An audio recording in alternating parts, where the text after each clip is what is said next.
लिंगाच्या परे जाऊन माणूस म्हणून मला तुमच्या समोर सादर करतेय, त्या तुमच्या माझ्या आपल्या साऱ्यांच्याच बापाच्याही बापाला खऱ्या अर्थानं अभिवादन.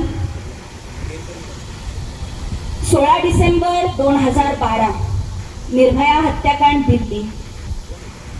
त्याच्यानंतर 2 दिवसांनी जेव्हा पेपरमध्ये कळालं की आतड्यांसकट किंवा पेशी शरीरातली एकूण नाही का पेशी सकट ओरबडणं नाही, लुटणं नाही, मारणं नाही, नेमका कोणत्या अवयवाचा हव्यास असतो हेच कळत नव्हतं. त्यावेळेस लिहिली होती ही कविता. आणि कविता तरी कशी म्हणावी असा संदर्भ पडायचा मला.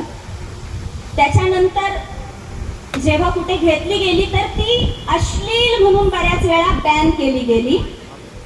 पण मला कळत नव्हतं की तिच्या जागी मी असते तर मी जिवंत असते तर मी काय व्यक्त झाले असते, एवढाच एक विचार होता. आणि आता तुमच्या समोर मी एवढं बोलतेय, आता देखील कोणतरी कुणावर तरी कुठल्या तरी कोपऱ्यात नाहीतर वाड्या वस्त्यात भर रस्त्यात नागवली जात असेल, कुठल्या तरी अवयवांच्या हव्यासापायी ओरबडून खाल्ली जात असेल, अशा यापूर्वी मरत आलेल्या मी तुमच्या समोर बोलतेय. आता देखील कुणाच्या खाली तरी मरत असलेल्या, आणि ही कविता देखील खूप काही बदल घडवू शकणार नाही.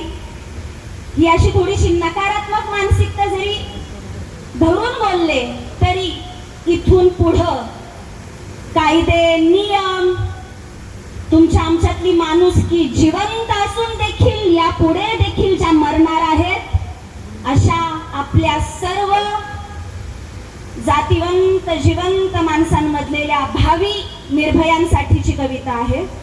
कवितेचं शीर्षक आहे रित ताठपण.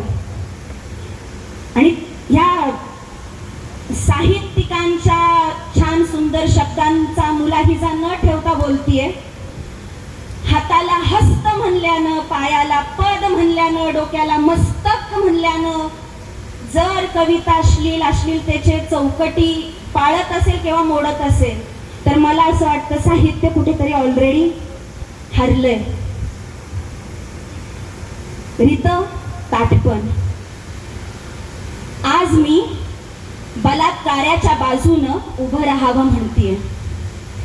आज मी बलात्काराच्या बाजूनं उभं राहावं म्हणतीये, बलात्कारालाही अंजरून गोंजारावं म्हणतीये. आज मी बलात्काराच्या बाजूनं उभं राहावं म्हणतीये, बलात्कारालाही अंजरून गोंजारावं म्हणतीये. कुणीतरी गोंजारलं पाहिजेच ना त्याला, कुणीतरी गोंजारलं पाहिजेच ना त्याला. कारण सध्या तरी तोच मला माझा यत्र तत्र सर्वत्रचा प्रांत व्यापणारा दिसतो. कारण सध्या तरी तोच मला माझा यत्र तत्र सर्वत्रचा प्रांत व्यापणारा दिसतो. होतो ना मग तो व्यापक माझा सखा, होतो ना मग तो व्यापक माझा सखा. पाठराख्याच्या नावामागचा योनी भुखा, रस्त्यानं चालणारी ती कोणीही असो, तिच्यासाठी ताठरलेल्यांचा तो लिंग जथ्था. माहित असतं रे बलात्कारालाही, माहित असतं रे बलात्कारालाही कसं पोहोचवावं आपल्या लिंगाचं एक टोक त्या तिच्या आदिम नाळेच्या टोकाशी. म्हणूनच तर हे नराधमा तुझे चाळे चालू होतात केवळ त्या भोगाशी. काहीतरी संबंध असतो का रे या संभोगाचा त्या संभोगाशी, काहीतरी संबंध असतो का या संभोगाचा त्या संभोगाशी. कैकांवर चढलास तरी हे अधाशी पण उपाशी. भोग म्हणाले म्हणून अंगावर आला का हा शब्द तुमच्या? मी एक स्त्री म्हणून भोग हा शब्द वापरला तर अंगावर आला का तुमच्या? मी स्त्री म्हणून वापरला हा शब्द तर का पचत नाही तुमच्या साहित्यिक कानांना? झाकलेल्या पायांमध्ये अंगभर कपड्यांमध्ये बलात्काराच्या नजरेला तीच दिसते. वय वर्ष नुकतीच जन्मलेली ती, ते मरणाला टेकलेली ती, तिच्यातली ही केवळ तीच हवी असते. रोज वाचतो, रोज ऐकतो कुठेतरी आपण कोणीतरी कोणाचा तरी बलात्कार केला.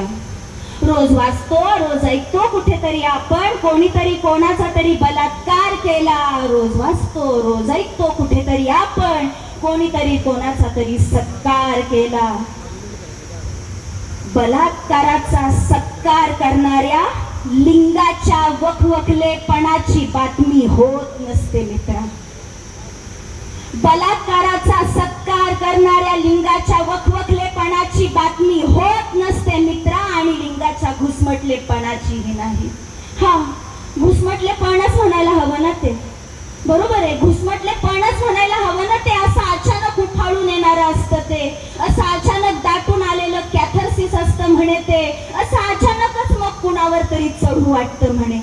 मग बरोबर आहे मित्र तुझं, बरोबर आहे माझा बलात्कारी मित्र तुझं. चूक तिची आहे, तुझी नाही.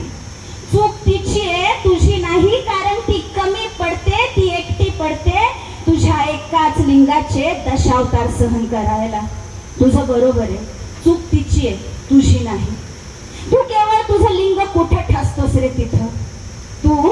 तू केवळ तुझं लिंग कुठं ठसतोस रे तिथं. अरे तू तर तुझं सगळं ताठ पण रीत करतोस तिथं.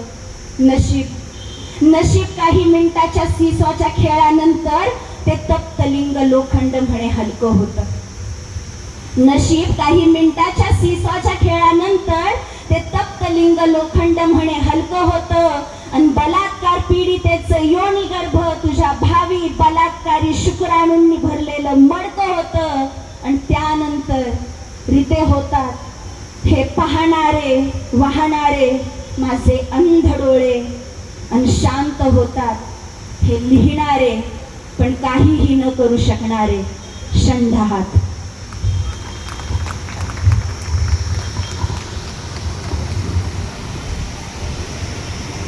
अशा कवितेनंतर टाळ्या वाजवायला सुद्धा हात खचवत नाही ते पुरुष असल्याची. आणि लाज वाटली पाहिजे. जोपर्यंत आपल्याला पुरुष असल्याची लाज वाटत नाही ना आजच्या जमान्यातला, तोपर्यंत इथली स्त्री सुशिक्षित राहू शकत नाही. तिला सुरक्षित ठेवण्यासाठी आपल्याला आपल्यातलं पुरुष पण जागा केलं पाहिजे, पण ते वेगळ्या अर्थानं. आणि म्हणून अशी कविता मंचावरून सादर करावी लागते.